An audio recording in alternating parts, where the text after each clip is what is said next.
This is the High School Crossfire. Welcome back. Resolve. This house will solely blame antimicrobial resistance on the government and the health sector. So dear partner, what do you get in this resolution? Team negatives come up and then they clash on the point of, first of all, the meaning of the word solely. They come and then they tell us that that they don't actually have to blame the government and the health sector only. And they said all parties are involved. So this is where we see the inconsistency in that case. The first speaker came and told us all parties are to be blamed. And mind you, they quoted 4 parties, but for us we quoted 3 parties. That is the government, the health sector, and the individuals. And we said that the individuals don't have to be blamed in this case. And we showed you how individuals actually are not part to be blamed in this case. But for them, they come and say all parties are to be blamed, and they included the veterinary sector. And here, Pando, they actually rebutted the parameters of Uganda, and they said they're debating the whole world. Okay, take them at their best case, they're debating the whole world. They only provide for us statistics for Uganda only. That means they're actually debating another parameter, and they're not giving us statistics for other parts of the world, dear Pando, ladies and gentlemen. So, our parameters are justified because antimicrobial resistance is common in low developing countries, and Uganda is among them. And the reason why we are solely blaming the government, this resolution requires us to blame only the government and the health sector. And we are blaming them because in Uganda, antimicrobial resistance has actually increased because the government and the health sector failed to play their role in this debate. That's what Team Negative failed to understand in this entire debate. There's a bit of inconsistency. Their second affirmative, a second negative came and then said that they're actually going to include a collaborative approach. Uganda is a low developing country. It actually has a higher chance of developing higher microbe AMR as they came and then they came and told us. So dear panel, what do we have today? What did we ask Team Affirmative present to you? Why we should blame the government and the health sector and not follow what they have come and told us? We come up and then we tell you that the government has failed to spread awareness among people. One of the major reasons why we have antimicrobial resistance actually escalating is because of the lack of awareness. Knowledge is power, dear panelists and gentlemen. The people are not being educated about the repercussions of the antimicrobial resistances. Mind you, if they are educated the people well enough, we will be able to combat this. And this actually wipes away the roles of the individual. Whatever, even though that you come up and then they come and tell us the One Health approach, which includes working together, but you realize that there is no government that bounds the entire world. And if they say that there's no government that bounds the entire world and the health sector, and they came and said we don't have a body, but if you listen to our first speaker, we came and then we told you you're working under the World Health Organization, which they're also working against. So now what does this mean? Which one is going to work better? World Health Organization, we acknowledge it's a worldwide body, but in Uganda, World Health Organization is actually is the one going to blame the government. This resolution required the negators to come and tell us what they were going to blame, and for them they failed to tell us what they're going to blame. So they ask us, why are we leaving out the other stakeholders? And we have told you that other stakeholders don't have to blame. We give you things like inadequate funding, and then they come and tell us that the government actually has research facilities in the country where they said 25 health centers, where they said that they were actually research centers like Makere, but their panel statistics tells us that in Uganda by 2015 there were only 25 health centers which are researching about antimicrobial resistance in Uganda. So what does that mean? Even by 2015, even right now, there are only 25 so far. So that means actually the government has not done enough research in this resolution. So now we continue. And they came up and then they came and said that they are not here to play the blame game. Okay, you're not here to play the blame game, but we come up with a solution actually. We are not only blaming the government and the health sector. Why are we blaming them? We want them to realize their mistake and then they can actually come up and change.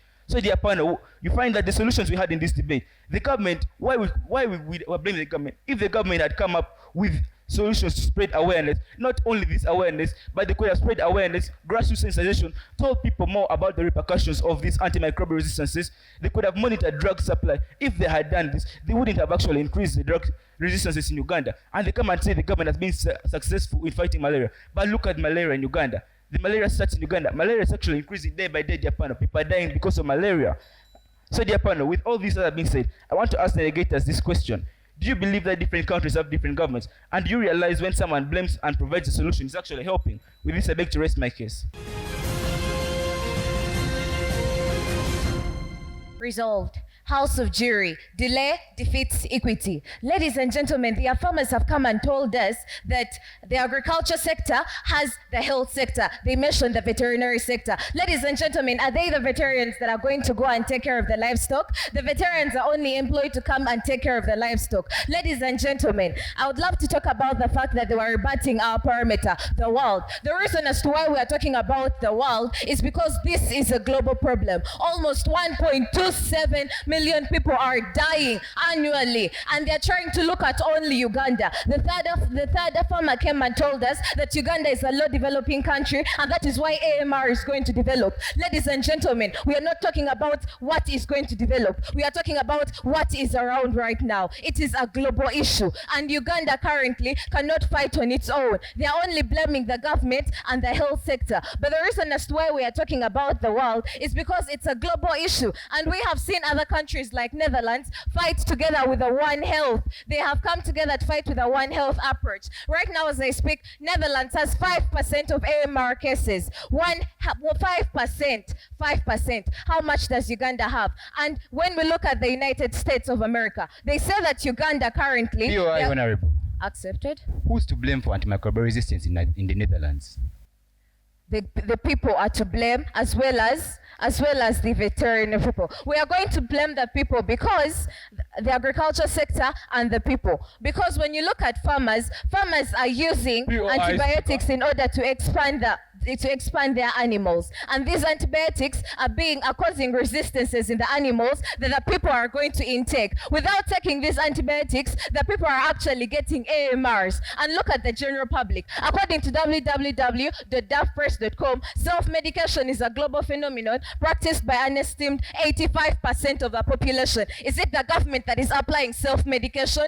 No. And in their very own parameter, they came and told us that Uganda has not done enough. According to public health.gmr.o, Uganda is the first African country to implement a structured national AMR surveillance program in alignment with the World Health Organization. Must I mention that they came and told us that Uganda has nothing to do with regulation of the medicines as well as the prescription. Ladies and gentlemen, according to the Pharmacy and Drugs Act of 1970, it regulates the pharmacy profession and the sale of drugs in Uganda. It sets requirements for licensing pharmacies, drug sellers, and sale of prescription of drugs. They have put an act in order to manage this. So if someone is going against it, it means they're illegal. And if they are caught by the government, they're going to be imprisoned. The government is fighting this. And according to the National Drug Policy Authority Act of 1993. This law establishes the National Drug Authority and provides for regulation of pharmaceutical sector,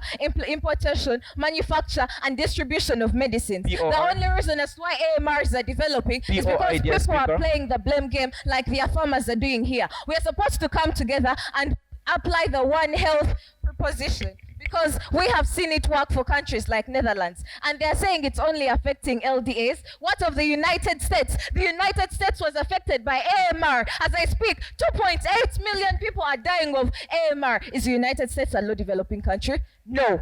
Judges, this is what we are trying to talk about. And then they came and told us that we don't have enough health facilities. And they gave us research according to the year 2015. Right now, Makerere University and Chambogo University have been established as research centers, and we are in the year 2023.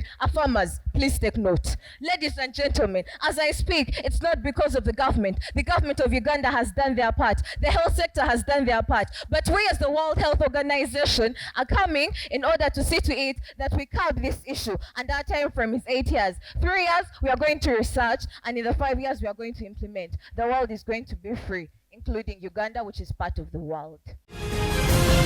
This is the High School Crossfire. We'll be back in a minute.